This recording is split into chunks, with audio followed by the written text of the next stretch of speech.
रात का सफर किसी किसी पल में बहुत ही बेहतरीन होता है, पर कभी कभी ये बहुत ही दर्दनाक बन जाता है। ये घटना जम्मू कश्मीर की है। जम्मू कश्मीर का अंधेरा कुछ अलग ही होता है। यहाँ की रातें सिर्फ काली नहीं होती, उनमें एक अजीब सी ठंडक होती है, मानो बर्फीली हवाओं के बीच अंधेरा खुद सांस ले रहा हो। उस रात जम्मू से श्रीनगर जा रही एक प्राइवेट मिनी बस अपने रास्ते पर अकेली थी। घड़ी में रात के 12:30 हो रहे थे। बस पुरानी जरूर थी, लेकिन ड्राइवर रघुनाथ झा ने उसे बड़े प्यार से संभाल रखा था। इंजन की आवाज में वही भारीपन था जो पुराने लेकिन भरोसेमंद इंजनों में होता है। हेडलाइट्स की पीली रोशनी बर्फीली सड़क पर 2 लकीरें खींच रही थी, बाकी सब घने अंधेरे में डूबा था। ड्राइवर की सीट पर रघुनाथ झा बैठे थे। उम्र करीब 55 साल।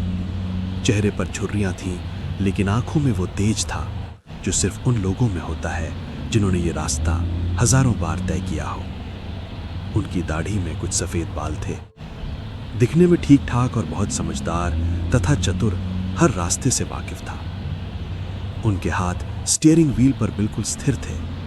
वो इस रास्ते के हर मोड़ से वाकिफ थे, हर पहाड़ी से, हर खतरनाक खाई से। पिछले 20 सालों से वो इसी हाईवे पर गाड़ी चला रहे थे। बगल वाली सीट पर अनन्या बैठी थी, टीसीएस कंपनी में रिसर्च एनालिस्ट। गुलाबी रंग की हल्की सूट सलवार पहने, हाथ में एक फोन लिए वो लगातार खिड़की के बाहर देख रही थी। उम्र करीब 21 साल। चेहरे पर वो चमक थी जो शहर की लड़कियों में होती है, लेकिन उस रात उसकी आंखें नींद से नहीं बल्कि एक अजीब सी बेचैनी से भारी थी। वो बार बार अपनी कलाई पर बंधी घड़ी देख रही थी। पीछे की सीट पर रघु और राज बैठे थे। दोनों टीसीएस में ही रिसर्च एसोसिएट थे। रघु करीब 30 साल का, हमेशा मुस्कुराता रहने वाला, लेकिन अब उसके चेहरे पर वो मुस्कान नहीं थी। राज उससे 2 साल छोटा, पतला दुबला, डरपोक सा, जो हर छोटी आवाज पर चौंक जाता था।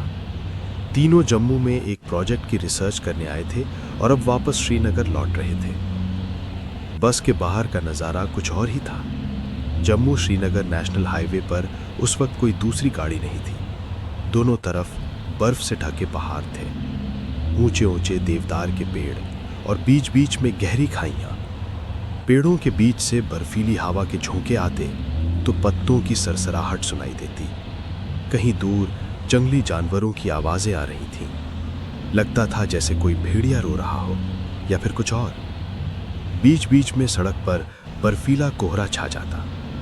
बस की हेडलाइट्स उस कोहरे को चीरती हुई आगे बढ़ती। सड़क के किनारे कहीं बिजली के खंभे नहीं थे, सिर्फ थोड़ी दूर दूर पर स्ट्रीट लाइट था, जिनकी हल्की रोशनी कोहरे में उनका मार्गदर्शन कर रही थी। अनन्या बोली, रघुनाथ जी, अब कितना रह गया? रघुनाथ जी, अभी करीब 180 किलोमीटर है बेटा। रात के इस वक्त करीब 5-6 घंटे लगेंगे। बर्फीली सड़क पे जल्दी नहीं चल सकते। इतना लंबा? हम तो सोच रहे थे सुबह होते होते पहुंच जाएंगे। नहीं बेटा, इस हाईवे पर रात में स्पीड कम रखनी पड़ती है। ये रास्ता बहुत पुराना है, कहीं कहीं पर बर्फ जमी है, कहीं कहीं अचानक मोड़ आते हैं। दिन में तो ठीक है, लेकिन रात में, और ये कोहरा भी परेशान करता है। थोड़ी नज़र हटती ही कहीं दुर्घटना ना घट जाए, क्योंकि इस रास्ते पर बहुत बार ऐसी दुर्घटना घटी हैं और कहा जाता है ये रास्ता छलावा से भी भरा है, पर फिलहाल में अभी ऐसा कुछ नहीं है, तो नज़र एकांतरित स्टीयरिंग व्हील पर रखना ही पड़ेगा। अनन्या फिर अपनी घड़ी देखती है, 12:45। रघुनाथ जी, ये रास्ता इतना सुनसान क्यों है? कोई दूर दूर तक नहीं दिख रहा है, सिर्फ खाली सड़क और हम। बेटा, ये जम्मू श्रीनगर हाईवे है। पहले यहाँ बहुत आवाजाही रहती थी, लेकिन अब नई सुरंग बन गई है तो ज़्यादातर लोग वहीं से जाते हैं। ये पुराना रास्ता अब सिर्फ लोकल ट्रैफिक के लिए बचा है, और जिस वक्त ये रोड चलती थी उस वक्त कुछ घटनाएं हुई, उसके बाद कोई भी इधर से नहीं आना चाहता था। कुछ ही दिनों के बाद सरकार ने नई टनल बना दी, सो सब उधर से ही आते हैं। अनन्या, लेकिन इतनी रात को हम अकेले क्यों हैं? हम अकेले नहीं हैं बेटा। अनन्या चौंक जाते हैं। हमारे आगे पीछे गाड़ियां हैं, बस फासला थोड़ा ज़्यादा है, लेकिन इस हाईवे पर आप कभी अकेले नहीं होते। बाहर बर्फीला कोहरा और गाढ़ा होने लगता है। अनन्या, रघुनाथ जी, ये कौन सा इलाका है? रघुनाथ जी, बेटा, अब हम पटनी टॉप के आसपास हैं। आगे नाशरी सुरंग आएगी, फिर बनिहाल, उसके बाद श्रीनगर। पटनी टॉप, मैंने सुना है यहाँ बहुत खूबसूरत घूमने की जगह है। इंटरनेट पर? हाँ, लेकिन रात में यहाँ आना ठीक नहीं। मेरी मानो तो अकेले तो कभी मत आना, गलती से भी नहीं। क्यों? रघुनाथ जी चुप रह जाते हैं और बस की स्पीड और कम कर देते हैं।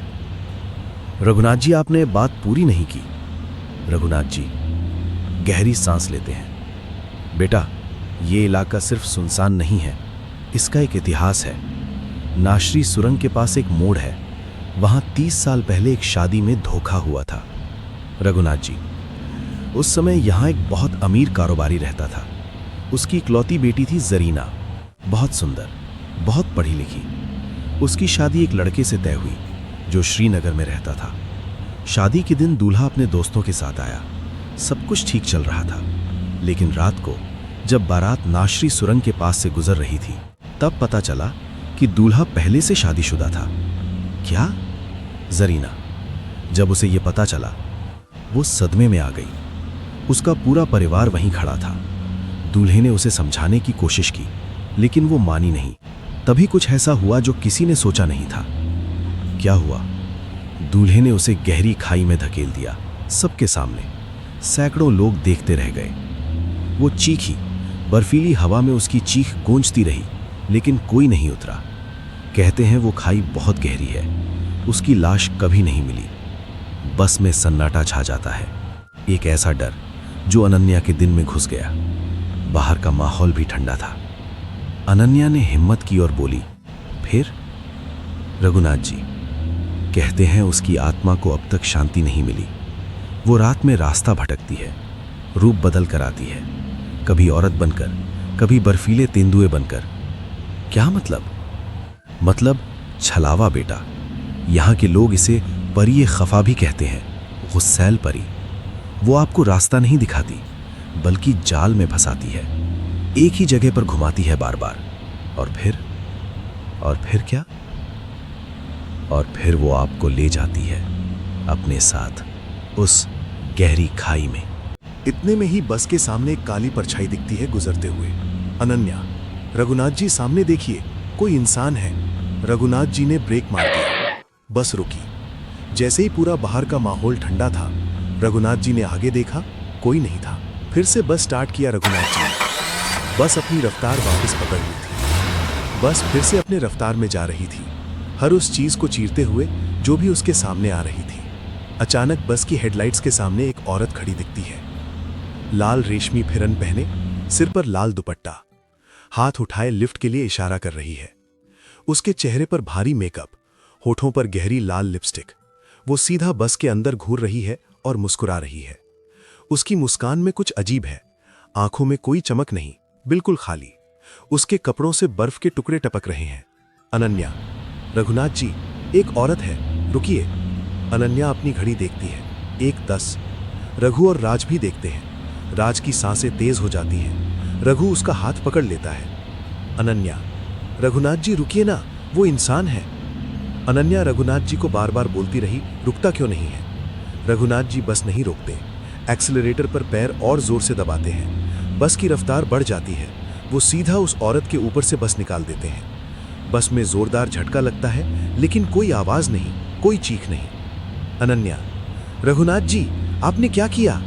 बेटा, पीछे मत देखो, यहाँ रुकना मतलब मौत। ये छलावा है पर ये खफा। मैं 20 साल से ये रास्ता चला रहा हूँ, मुझे पता है कब रुकना है और कब नहीं। अनन्या पीछे मुड़कर देखती है। सड़क बिल्कुल खाली है, कोई औरत नहीं। ये क्या था? कुछ मत पूछो बेटा, बस चुपचाप बैठो और अपनी घड़ियां मत देखो। बाहर बर्फीला कोहरा और गाढ़ा हो जाता है, हवा में लाश जैसी गंध। रघु घड़ी देखता है, 1:15। राज 1:15। अनन्या 1:15। बस 15 मिनट तक दौड़ती रहती है। रघुनाथ जी, हम कितनी दूर आ गए? हम कम से कम 20 किलोमीटर आगे आ चुके होंगे। रघुनाथ जी दाहिनी खिड़की से बाहर देखते हैं। उनका चेहरा सफेद पड़ जाता है। सड़क के किनारे वही पुराना मील का पत्थर, श्रीनगर 180 किलोमीटर लिखा हुआ। उसके नीचे मानव हड्डियों का बना टूटा हुआ माला टंगा है। ये वही जगह है, हम यहीं घूम रहे हैं। छलावा शुरू हो चुका है। बस स्टार्ट करने के आधे घंटे बाद मैंने ये पत्थर देखा था। अभी हम वापस वहीं आ गए हैं। अगर बच के निकलना है तो अपने सांसों में सांसों को रखो और बात बात पर डरना बंद करो। अनन्या अपनी घड़ी देखती है, 1:20 पर स्थिर। रघु और राज की घड़ियां भी 1:20 पर बंद। हमारी घड़ियां बंद हो गई हैं। यहां कुछ भी काम नहीं करता बेटा, समय यहां का नहीं होता। ये जगह अपना समय खुद चलाती है। अनन्या की वैज्ञानिक सोच टूट चुकी है। बाहर बर्फीला कोहरा और गाढ़ा, हवा की आवाज सीटियों जैसी। रघुनाथ जी, अब क्या करें? एक बार और कोशिश करते हैं। रघुनाथ जी बस की स्पीड 100 किलोमीटर प्रति घंटा कर देते हैं। 15 मिनट बाद वही मील का पत्थर, वही हड्डियों का माला। यह संभव नहीं है। हम 100 की रफ्तार से दौड़ रहे थे।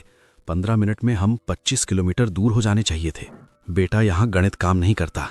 ये जगह तुम्हें कभी आगे नहीं बढ़ने देगी। रघुनाथ जी, पीछे देखिए।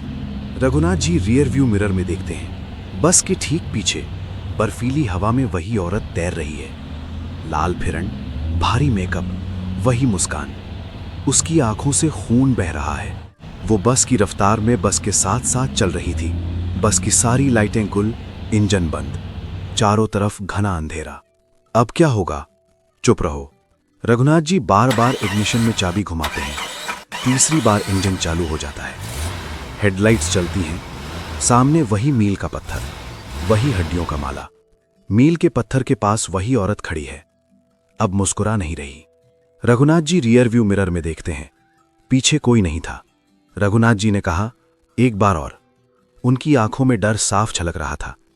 वो फिर से बस को दुगनी रफ्तार में दौड़ा रहे थे। एक बार वापस से फिर परछाई दिखी, पर इस बार रघुनाथ जी के हाथ से स्टीयरिंग हैंडल हिल गई और वो सीधा जंगल में गिरते चले गए और आखिर में वो एक मोटे पेड़ से टकरा गई। बस में सब लोग बेहोश हो गए। अगली सुबह बस एक पेड़ से टकराई हुई मिली, लावारिस हालत में। बस की हालत कुछ ठीक नहीं थी, मानो बस के साथ बहुत बड़ी घटना घटी हो। 2 पुलिस वाले सामने खड़े थे। उनमें से इंस्पेक्टर ने कहा, क्या जरूरत यहां आने की? ये रोड बंद पड़ा है, फिर भी यहां से जाना जरूरी है? आखिर में जान से हाथ धोना पड़ा। ये इस रास्ते की 99 घटना है, अब नहीं पता 100वीं कौन होगा। अगर ऐसे ही सच्ची कहानियों को शौक रखते हैं आप सुनना, हर वो किस्सा जो खंडारों में दब गया है अपनी एक पुरानी अतीत को लेकर, उस अतीत को बताने के लिए खूनी कलम हमेशा आपके साथ है। ये काल्पनिक भी हो सकता है और सत्य भी हो सकता है, तो कभी भी इसे परख कर ना देखें, ये जानलेवा हो सकता है।